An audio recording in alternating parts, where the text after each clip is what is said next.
नमस्कार दोस्तों। पहले और दूसरे वनडे की तरह आज खेले जा रहे तीसरे वनडे में भी भारतीय वुमेन्स टीम की सलामी बल्लेबाजों ने मैदान में आते ही आयरलैंड गेंदबाजों की पिटाई करते हुए मैदान के चारों कोनों में चौके छक्के का प्रदर्शन किया और भारतीय फैंस का खूब इंजॉयमेंट कराया और आयरलैंड गेंदबाजों को खून के आंसू रुलाए। स्मृति मंधाना और प्रतीका रावल की खतरनाक बल्लेबाजी का पूरा वीडियो हम आपको दिखाएंगे, लेकिन उससे पहले आप सभी को क्या लगता है दोनों सलामी बल्लेबाज में से आज शतक कौन लगाएगा? नीचे कमेंट बॉक्स में जवाब जरूर दें और ऐसी बेहतरीन खबरों के लिए हमारे चैनल को सब्सक्राइब जरूर करें। तो दोस्तों, आज जब उसी निरंजन शाह क्रिकेट स्टेडियम में दोनों टीमें आमने सामने मैदान पर आई तो भारतीय कप्तान स्मृति मंधाना ने टॉस जीतकर पहले बल्लेबाजी करने का फैसला किया और जब दोनों सलामी बल्लेबाज मैदान पर उतरे तो पहले ओवर में एक रन से अपना खाता खोला और संभाल कर बल्लेबाजी करते हुए अपनी टीम को आगे बढ़ाना शुरू कर दिया। तीसरे ओवर को लेकर आई आयरलैंड टीम की गेंदबाज औरला की पहली, तीसरी और चौथी गेंद पर प्रतीका रावल ने बेहतरीन 3 चौके जड़ दिए। यह देखकर आयरलैंड की टीम के खिलाड़ी समझ गए कि आज भी इन दोनों को रोक पाना बहुत मुश्किल है। चौथा ओवर लेकर आई आयरलैंड की गेंदबाज अवा कैनिन इस ओवर की तीसरी गेंद पर खामोश स्मृति मंधाना ने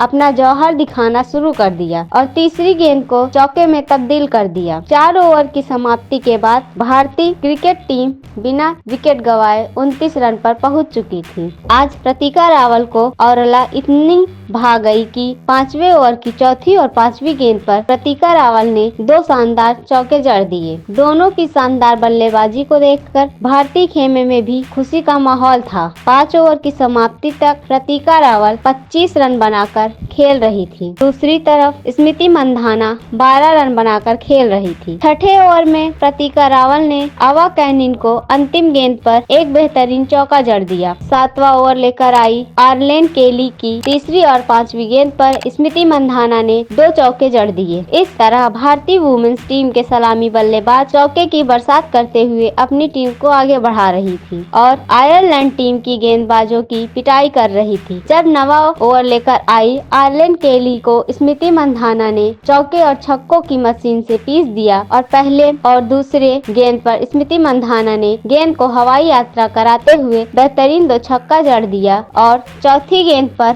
एक बेहतरीन चौका जड़ते हुए बॉलर की दिशा और दशा दोनों ही बदल दिया। भारत वुमेन्स टीम के सलामी बल्लेबाज स्मृति मंधाना 38 पर और प्रतीका रावल 34 रन बनाकर खेल रही थी। 10वें ओवर में मंधाना ने सार्जेंट को एक चौका जड़ा। 14वां ओवर लेकर आई आयरलैंड टीम की गेंदबाज सार्जेंट इस ओवर की दूसरी गेंद पर स्मृति मंधाना ने 1 रन लेकर अपने ओडीआई करियर का 31वां अर्धशतक जड़ा। इस अर्धशतक को देखकर भारतीय खेमा उनके सम्मान में खड़े होकर तालियां बजा रहा था और फैंस भी खुशी से झूम रहे थे। प्रतीका रावल भी अपनी सूझबूझ भरी पारी से एक रन लेकर अपनी टीम को आगे बढ़ा रही थी। 15वें ओवर की समाप्ति तक प्रतीका रावल भी 43 रन बनाकर खेल रही थी और अपने अर्धशतक की तरफ बढ़ रही थी। 16वें ओवर में भी स्मृति मंधाना ने अवा कैनिन को दूसरी गेंद पर एक चौका जड़ दिया। 16वां ओवर की समाप्ति तक स्मृति मंधाना 40 रन बनाकर खेल रही थी और प्रतीका रावल 45 रन बनाकर खेल रही थी। भारतीय वुमेन्स टीम को टोटल स्कोर 117 रन हो चुका था। आयरलैंड टीम विकेट की तलाश में लगातार प्रयास कर रही थी। 17वां ओवर लेकर आई डिम्पसी की चौथी गेंद पर मंधाना ने एक छक्का जड़ा और इसी ओवर की अंतिम गेंद पर प्रतीका रावल ने चौका जड़कर इस ओडीआई सीरीज में लगातार तीसरा बेहतरीन 50 पूरा किया। इस 50 को देखकर भारतीय खेमा तालियां बजा रहा था। 18वां ओवर लेकर आई अवा कैनिन की पहली गेंद पर स्मृति मंधाना ने एक शानदार छक्का जड़ दिया और इसी ओवर की अंतिम गेंद पर प्रतीका रावल ने भी एक चौका जड़ दिया। 18 ओवर की समाप्ति तक प्रतीका रावल 55 रन बनाकर खेल रही थी और दूसरी तरफ स्मृति मंधाना आयरलैंड गेंदबाजों की पिटाई करते हुए 76 रन बनाकर खेल रही थी और अपनी टीम को आगे बढ़ा रही थी। तो दोस्तों, स्मृति मंधाना और प्रतीका रावल की खतरनाक बल्लेबाजी को आप 10 में से कितने नंबर देंगे? नीचे कमेंट बॉक्स में जवाब जरूर दें और ऐसे ही क्रिकेट से जुड़ी बेहतरीन खबरों के लिए हमारे चैनल को सब्सक्राइब जरूर करें। धन्यवाद।